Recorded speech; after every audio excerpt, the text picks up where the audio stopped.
Hi, hello. Welcome to the episode of Isaiah's Newsstand. It's your host, Isaiah Edwards. The date is November the 20th, 2024. Hopefully, this episode finds you well, in good spirits, and high hopes. As for me, I'm doing, we'll level it down to okay today. But hopefully you're doing well. Hopefully you're doing good. Happy hump day where it's Wednesday. Um, let's see. Let me start actually not with work, but at the top of my day. Cause I thought I was like, hey, I'm getting a little better. We're on the mend, but we're gonna be fine. I go to bed. I wake up at 4 in the morning with just a flood of mucus. I'm sure you can hear it, but just fully congested, and like I got it coming out of my ears. It's bad. And on top of that, I'm like, wait, something else is wrong with me. I'm like nauseous. Like what? Huh? So, I guess whatever I ate, maybe mixed with like just mucus and ingestion. I don't know. It just hurt me. It just hurt my little tummy, and I just wound up blowing chunks, and I was like, oh no, oh no. But I'm telling myself, Isaiah, I know, like you just vom.com, and you're sick, you don't feel good, like it's time to make that call, it's time to call off, and something in me just stopped myself. And I'll tell you what it was. It was the money. The money. We are still obviously in peak, which means there's incentive periods, and we are in one. And literally for $75 pre-tax, I was like, no, Isaiah, you got to show up for the rest of the week, brother. You got to clock in. You got to do it. And not to mention, it's Wednesday. It's a food day. They're going to give you a little treat, you little piggy. I'm like, this is not what I want to be doing. But, I could always use the money. That was really the running logic there. And I was, after I had, had the little, vom.com. Let's keep saying that.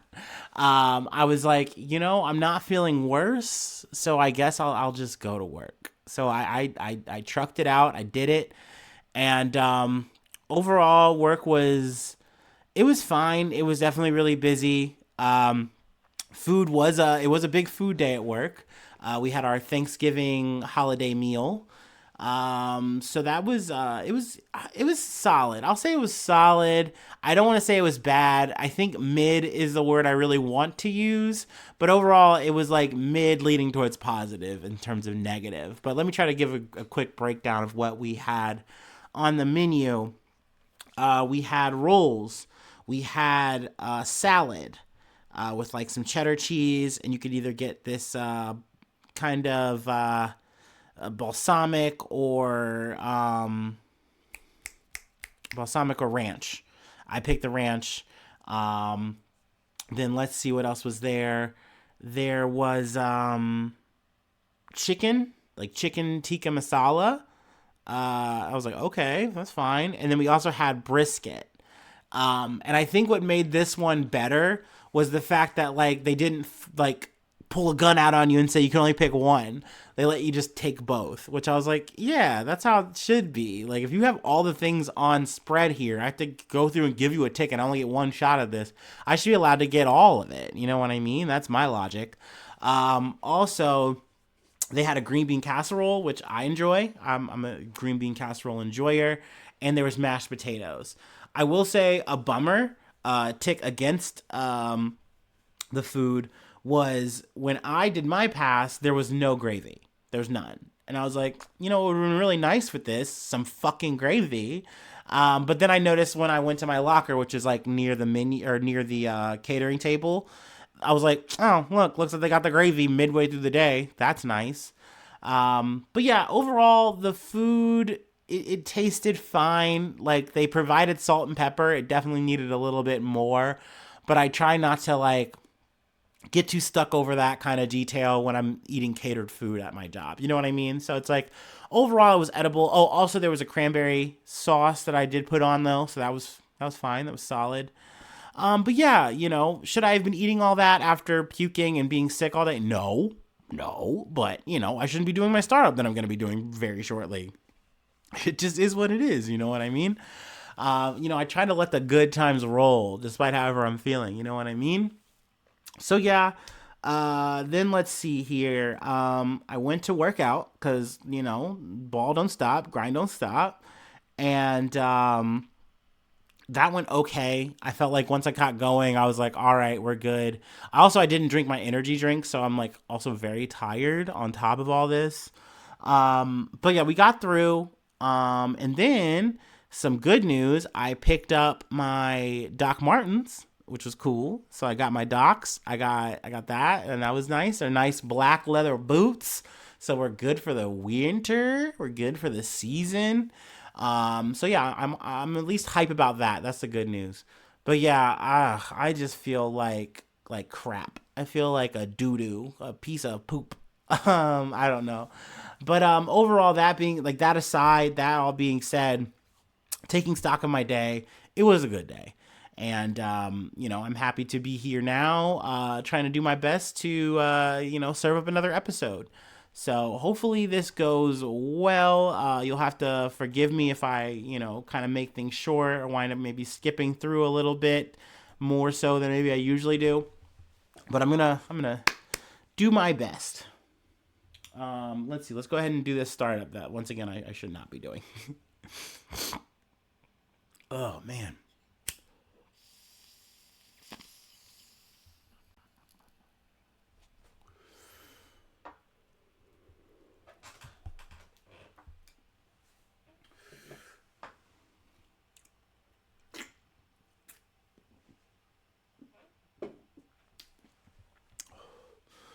Ooh, I will say something that upset me was for the price of 3 items, I paid over $60 at the CVS when I went to go pick up my boots, because that's where I had them drop them off at. But 20, it was like $20 for a 4-pack of Kleenexes, which is crazy. We're talking like the square boxes, not even the rectangular ones. And we're talking. I don't even. Let me check real quick. These are Kleenex. These aren't even the plus lotion, guys. Like this is crazy. I don't even have Vicks on these shits. This is a robbery. So there's that. Then I got Mucinex D, 18 count, 20 some odd dollars, like $26. And then what else did I got? I got some Advil as well. So I mean, just crazy work. Like so upsetting. But hey, it is what it is, We just gotta rock and roll sometimes. What can I say? But yeah, I guess I'm ready to go. Let's get into it. From CNN. 2 undersea cables in Baltic Sea disrupted, sparking warnings of possible hybrid warfare. 2 undersea internet cables in the Baltic Sea have been suddenly disrupted, according to local telecommunications companies. Excuse me. Amid fresh warnings of possible Russian interference with global undersea infrastructure. A communications cable between Lithuania and Sweden was cut on Sunday morning around 10 a.m. local time. A spokesperson from telecommunications company Telia Lithuania confirmed to CNN. The company's monitoring systems could tell there was a cut due to traffic disruption and that the cause was likely physical damage to the cable itself. Telia Lithuania spokesperson Audrius Stasiulatis told CNN. We can confirm that the internet traffic disruption was not caused by equipment failure, but by physical damage to the fiber optic cable. Then there was another cable cut. Another cable linking Finland and Germany was also disrupted, according to Cinia, the state-controlled Finnish company that runs the link. The Sea Line cable, the only direct connection of its kind between Finland and Central Europe, spans nearly 1,200 kilometers or 730 miles alongside key pieces of infrastructure, including gas pipelines and power cables. Now, it's insinuated, inferred, the rumor has it that like it's Russia who's behind this. But I remember when we've covered the Nord Stream 2 shit that like it was very heavily implied and thought that it's like, oh yeah, this is all a Russian operation. They're doing all this shit, da da da. And then getting into the details of it, like it doesn't look like it was actually Russia, at least from how we've covered it, how we've seen it. It looks like it was actually some, Ukrainian side op kind of thing that America knew about and was like, oh, this is crazy. I guess we gotta investigate and see what's going on here. And it was a whole ass fucking mess that I guess we technically still don't have answers to. But definitely still doesn't feel like it was really Russia in that, right? Now in this, it maybe seems more so, but before I even went live, I was kind of just perusing some other things I was just kind of seeing through my news feed. And like now I'm hearing that like, oh, well, we did spot a ship that was in the area, I think with like Lithuania. And I think they tracked it down and they're like, oh, it was a Chinese ship. It was a communist Chinese ship. I love the wording on that. I was like, wow, that's so perfect. Like, it doesn't matter, right? Like, if it's not Russia, right, you'll point the finger at some other, enemy of us. And it's like, yeah, it's some other, communist, blah, blah, blah, blah. And it's like, all right, dude, okay, we'll see. So, I mean, at the end of the day, I don't want to infer one way or the other, but I'll let the evidence, I'll let, things play out and we'll see. Hopefully I'll be back with an update on what's going on in the Baltic Sea. But yeah, we'll leave it there. There's more details, but obviously on all these, you can just go look them up and see what's going on. This is the 411. All right, moving on to the Capitol. We gotta talk about some shit that's been going on. ABC News. Representative Nancy Mace says Capitol restroom bill targeted first transgender member of Congress. Republican Representative Nancy Mace said Tuesday that the bill she introduced to ban transgender women from using women's restrooms at the U.S. Capitol was absolutely in response to Representative-elect Sarah McBride's entering Congress. Yes, and absolutely, and then some, Mace told reporters at the Capitol. I'm not going to stand for a man, someone with a penis in the women's locker room, she said. McBride, a Democrat from Delaware, didn't respond to questions on the topic as she entered the House Democratic Caucus meeting Tuesday morning. Monday night, she responded to Mace in a post on X saying, "This is a blatant attempt from the far-right extremists to distract from the fact that they have no real solutions to what Americans are facing," which I fully 100% agree with.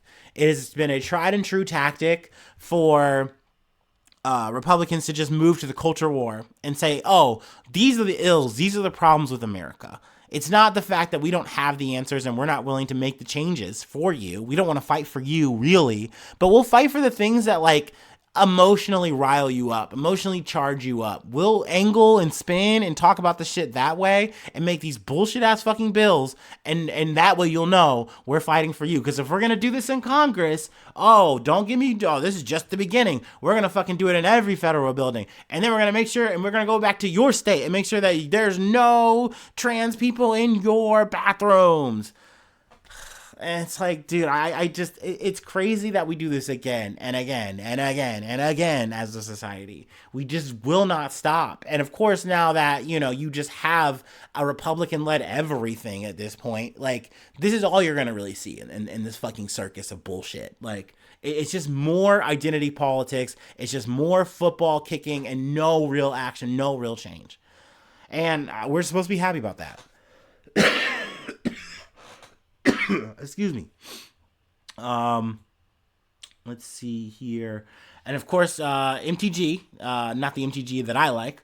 Outside the Republican conference meeting, GOP Representative Marjorie Taylor Greene of Georgia called McBride a biological man and said she had confronted House Speaker Mike Johnson during the House Republican conference meeting Tuesday morning about what men in leadership would do to address their concerns. Which I love this. I love that she like switches to this diminutive role. Like, we need the big men to do something about this and stop these people. It's wild to me. It's insane to me. And once again, you could do the job. You could do the job that you were actually hired to do and actually help your constituents, come up with some policies, come up with some changes to actually make shit better for the people in your state. Make shit better for your fucking country. But it's like, nah, I don't want to really do that. I want to know what's in your pants, and I want to know why you're in my bathroom. That's what I want to do. Let's see here. I guess I want to scroll a little bit further ahead. And I love this from Mace. She falls back on the fact that she is a survivor of rape, a victim of rape, and is using this as the narrative on why she's a fucking TERF, why she's a fucking transphobe. Mace invoked her own experiences as a victim of rape as part of the reason she introduced the measure. That's not okay, and I'm a victim of abuse myself. I'm a rape survivor, Mace said. I have PTSD from the abuse I've suffered at the hands of a man, and I know how vulnerable women and girls are in private spaces. So I'm absolutely 100% going to stand in the way of any man who wants to be in a women's restroom, in our locker rooms, in our changing rooms. I will be there fighting for you every step of the way. It's like, except for like where we need you, like on making some economy changes, making changes that are going to make our state better. Nah, fuck that shit. Once again, what's in your pants? Why are you in here trying to pee or poop? And I understand the fears that people have, especially the fears that get played on. It's like, you don't want to see a situation in these anecdotal stories that get pushed to the fucking surface, where we're going to be talking about one soon, not trans related, but just something that I've seen conservatives use, where we are saying, hey, this situation where like you have a person who is trans and they are using this as like a situation to be evil. Oh, this is every trans person, by the way. Like, you have to be fully afraid and aware that this could happen to you any given moment of any given day. When really we are talking about something that is, in the scale of things and the percentage of things, minute, small. Like, these are people who, once again, who are just trying to go to the restroom, just trying to live a normal life. Like, at the end of the day, you identify as a woman. You are a woman now. Like, and it's like, no, I'm actually going to be Matt Walsh and be like, no, what's a biological woman? What's a biological man? And blah, blah, blah, blah. And it's the same talk tactics that we've talked about with Iman Khalif in the Olympics. We've had this conversation time and time again, and sadly, I know we will have it more in the future, unfortunately, because people just don't change. Instead of actually, once again, fighting for things that are important, that matter, that can actually like make a lasting difference in the communities and the states that they live in and work for, they would much rather, once again, just play identity politics and not help you for shit. And just make sure that they get their goddamn paycheck. Because that's really all Mace gives a fuck about. She doesn't give a fuck about women. It's the same goddamn argument that I've heard J.K. Rowling say in her moldy-ass house. It's the same shit. It's no goddamn different.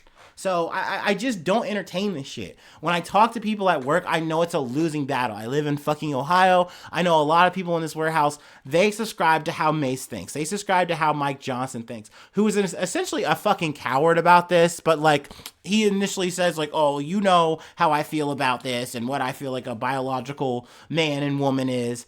And he dodged the subject up until today. And, you know, today is actually Trans Remembrance Day. And he decides that he's going to invoke this policy that if you are trans, that doesn't matter. You have to use the bathroom that you are biologically supposed to be using. I will give McBride the utmost credit of being like, hey, my goal is to fight for the Delawareans, like the people of Delaware that I work for. I'm not going to let this shit be a real issue. Fine, whatever, you know? And she's just going to do what she needs to do. And I fucking respect that shit. And it's a fucking shame because Trump's not even in office and we are already doing this shit to the maximum. You know what I mean? Like, and I know, sadly, we are just going to see more and more of it. And it's not like Democrats are going to do anything. It's not like they even could, I guess, whatever. But it just feels so bad. It just feels so fucking gross. And I hate it. I fucking hate it. But I know I got to talk about this shit when it comes up.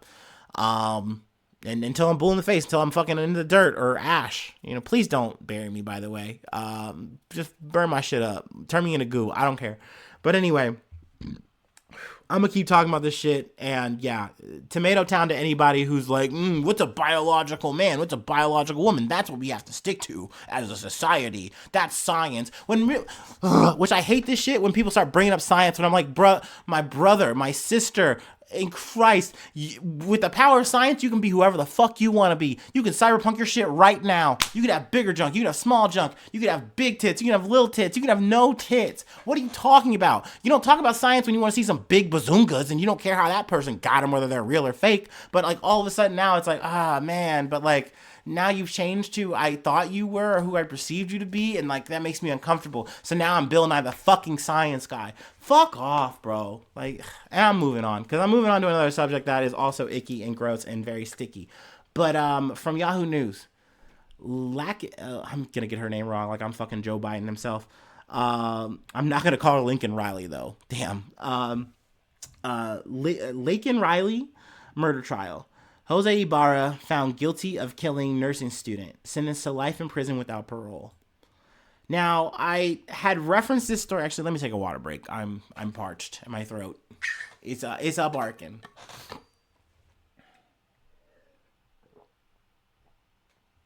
Now, I referenced this story, the murder of Lincoln Riley, around the time of the first debate, I believe, is maybe when I mentioned it. Because Trump brought it up, and of course, old ass fucking dementia-ridden Biden was like, yeah, no, Lincoln Riley, of course, we got to stop the illegals, which was a crazy sentence to utter, but he did that. Needless to say, our lame duck is on his way out. But anyway, the man accused of killing Lincoln Riley, a 22-year-old nursing student at the University of Georgia in February, was found guilty of murder on Wednesday. He was sentenced to life in prison without the possibility of parole. Jose Antonio Ibarra, 26, is a Venezuelan citizen who crossed the U.S.-Mexico border illegally in 2022. He was released by border officials while his immigration case was awaiting review, according to Immigration and Customs Enforcement. Now, I was listening to... what was I listening to today? It might have been Star Here, I think. ABC Star Here. They gave a bit of a breakdown on how he winds up in Georgia, at the University of Georgia specifically. After this, like he was, I think, initially in New York, and someone he knew had gotten a job in Georgia with a fake green card. And he calls him up, and he's like, him and like some other people, it's like, hey, I got an opportunity for you. Got a job opportunity for you in Georgia. You just have to get here. And there was a program in New York where they're like, okay, like if you want to go somewhere and you have a place to go anywhere but here, like we can like send you out. And like, he was like, all right, I want to go to Georgia. And they're like, all right, yeah, we can send you to Georgia. So he goes to Georgia. Now, the day of the murder, he was on a hunt. Like it's literally described as that. Like he was on a hunt. He was like in all black hat, black hoodie, and he was just roaming through the university. There was an instance of like someone like saw him and he was like trying to peep through the peephole, trying to like jiggle the door and all that kind of shit, which is a reminder. Please lock your doors. Please. It doesn't matter what neighborhood you live in. Oh, I live in a good part of town. Just lock your doors, dude. Just I've done too much true crime now. So just lock that shit up. Be careful. But needless to say, Lincoln Riley went for a run. She was actually initially trying to talk to her mom. Like that's just like what she liked to do when she would go on a run. And sadly, her mom missed the call. And then her mom tries to call her back. And in that process of that whole thing, she winds up being murdered. I'm going to try to just skip past the details of it, but she more or less dies of blunt force trauma. It's like a mix of blunt force trauma or maybe like asphyxiation of some kind. They're not exactly sure. A rock is involved, I believe. But through DNA evidence, they were able to tie it to Ibarra. Now, the defense is like, it's suspect, it's circumstantial, you don't actually have anything. But prosecution breaks it down pretty thoroughly. And with like new DNA technology, they were more or less able to be like, look, we have it down to a fact that it's Ibarra. Like, it's not like, oh, we narrowed it down to like your familial DNA strand. Like, no, we got it down to you, my guy. And, I mean, hey, modern technology, sciences, like I said, science, motherfuckers always want to mention that shit. It's always improving. You can do almost goddamn anything with it these days. Shit. But yes, just to kind of cut it short, I think this verdict makes sense. It's a shame that you see people on the right using this as like some kind of anecdotal story of like why we need to shut down the border, like why immigrants are so bad, da da da da, or specifically the illegal ones. But like, I'm already at that point where I'm like, do you really mean just illegals? Because I think most of you motherfuckers mean all immigrants. You don't want to see anybody that looks different from you. Period. Like, but what's sad to me, what makes me so upset, is that a lot of times some of the loudest champions of this kind of shit are people who are actually immigrants. They're like, oh, I did it the legal way. You should be able to do it that way too. I don't want to see any illegals anyway. I don't want to see illegals either. And it's like, brother, like, we are all, like, this whole country is made up of immigrants. Period. Full stop. Like, what do you mean legally? We landed on Plymouth Rock. Do you think we fucking did customs or any kind of fucking check? We showed people our papers? No. We had a mandate from fucking heaven or some shit, or the king, and we just fucking hit this shit. And we didn't care a fuck about any native person who was here. Despite how we narrate the Thanksgiving or whatever the fuck, you know what I mean? But shout out to Thanksgiving. It's coming up. We'd love to see it. But yeah, I mean, you know, fuck the right for using this kind of story as like an anecdotal reason. I mean, I will say, the parents were more or less okay with it. Though I will say that it didn't seem like they were like trying to milk it, you know, or what have you. But yeah, I mean, it was pretty clear to see where they stood on the issue, which, you know, in some ways I get it is what it is. You know, I understand that, like, if I lost a loved one in this kind of situation, it's going to warp my shit. It's going to make me probably a darker person. It's going to make me a different person for sure. So it just is what it is. But just how I see it, it just felt like the biggest fucking shame that you're using this person's death as a reason to be like, yeah, see, all these fucking immigrants are bad and we need to keep them away from our children, from our women, from ourselves, blah, blah, blah, blah, blah. But, you know, here we are. But yeah, if there's any other updates, I tried to wait until we actually got the verdict. I was glad it was just boom, boom. It all dropped kind of like in one thing. But yeah, obviously there's more details. I'm skimming past it. But yeah, let me go ahead and take my last break, and we'll hit this fucking shit from the top rope. Yeah. Oh, man, what a doozy.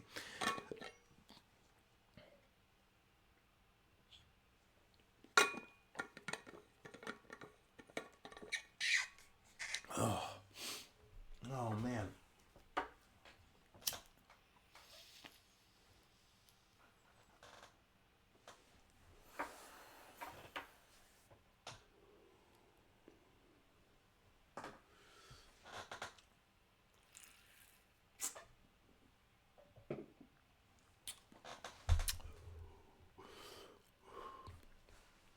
All right. From USA Today. Who is Linda? Oh, no. Oh, excuse me. I'm sorry. Who is Linda McMahon? Donald Trump taps WWE co-founder, top ally to be education secretary. Yo, when I heard this shit, I had to hit up one of my fucking homies and like immediately go into a rant. Cause like it's actually, you know, one of my besties. We've hung out recently and watched wrestling and shit. And like, you know, it definitely feels good to see a WWE without a McMahon at the helm. That's for damn sure. Like, I remember like sitting down and being like, cause I'm not even gonna lie to y'all. I kind of bought a bit of the McMahon hype of like, yeah, we're terrible fucking pieces of shit people, but like, we run the empire works. Yeah, we break some bones. Yeah, we fuck up, and yeah, we're pieces of shit, but like, we deliver a grade A product. You love this product. When we do it our way, it works all the time. But to see a WWE without them, and to see it not just work well, work better, to get better shots, better angles, better story. Like, it's so nice. It's so cool. So, you know, needless to say, the McMahon empire is in shambles. You know, you got law enforcement, you got motherfuckers barking down Vince McMahon about all the fucking sexual allegations, all that fucking shit. But yeah, here's his old lady. She's now going to be in the cabinet potentially. So, wow. Love that. Helping out education of all things, of course. So yeah, from the top rope to the fucking classroom. Let's fucking go. This is also a bit of side news too. Republican states like Oklahoma, we kind of talked about this a bit, but they're definitely trying to ramp up this whole religious like focus, like gotta have God in the classroom. We talked about how like the 10 Commandments gotta be in every classroom and shit. They're taking it like you gotta actually, we are gonna literally inject Christianity into the curriculum, which is crazy. Because imagine you're someone who's not a Christian at this school. Like, and I'm pretty sure this is fucking public school. Even to me, I feel like it wouldn't matter, even if it wasn't, unless we were talking, this is specifically like a Catholic thing or something. But no, this is public school. This is like all schools. And essentially, you're putting this narrative, this program, this curriculum into it. Like, I just can't imagine. Like, how do you navigate that? Like, oh, well, we're giving the rights and the power back to the states. They always say that shit. But it's like, dude, you are trapping me and my family in the situation that we can't get out of. Like, there's no way to reason with it. You know, there's no way to change it. Like, it's crazy. But yeah, we're going to have old Linda McMahon at the helm here. I'll read a little bit. Let's see. Should we talk about some of her credentials? McMahon served as administrator of the Small Business Administration under Trump's first term from 2017 to 2019. So it's not her first rodeo. In 2010, she ran as the Republican nominee for the U.S. Senate in Connecticut, but lost to current Democratic Senator Richard Blumenthal. Her experience in education is more limited, having served on the Connecticut Board of Education for 1 year beginning in 2009. She also studied to be a teacher, earning a bachelor's degree in French, and teaching certification from East Carolina University in North Carolina. So yeah, I mean, essentially she's just getting this for being loyal, for being a person that Trump kind of knows in terms of like the celebrity sphere. You know, it definitely reads like that to me. It makes sense. I get it. But I mean, do I think this is going to be something that's going to make education for your kids better? Hell no. I think it's going to be bad. But I mean, hey, at this point, I'm just along for the ride, baby doll. I'm just here for the scenery, baby. I got nowhere else to go. You know, I'm not some rich celebrity podcaster. I would love to be telling you like, hey, we got a new bunker down in like, I don't know, some crazy new country. We're chilling now. Don't worry about me though. Hopefully you're good. Like, no, dude, I'm here in good old Ohio, the Buckeye State, the heart of it all. Every day, baby. Rain, snow, sleet, hail, even snot. But yeah, actually, I think I'm just going to leave it there. I know I kind of ranted. I'm sure I could have keyed in some more details, but we'll call it a day there. And somehow I managed to go long. I love that for me. I love that for us. But yeah, if you'd like to help out, support the effort, become a newsie today. Patreon.com/Isaiah News. I shout you out at the top of the month. Free ways to hit me up, IsaiahNews1@gmail.com. Feel free to follow me or the podcast on any of the socials. Hit that subscription button on the YouTube. Love to see that. Leave a like, leave a comment. Sharing's caring. Hopefully I see you soon for some more good news. I love you. Bye-bye. Mwah.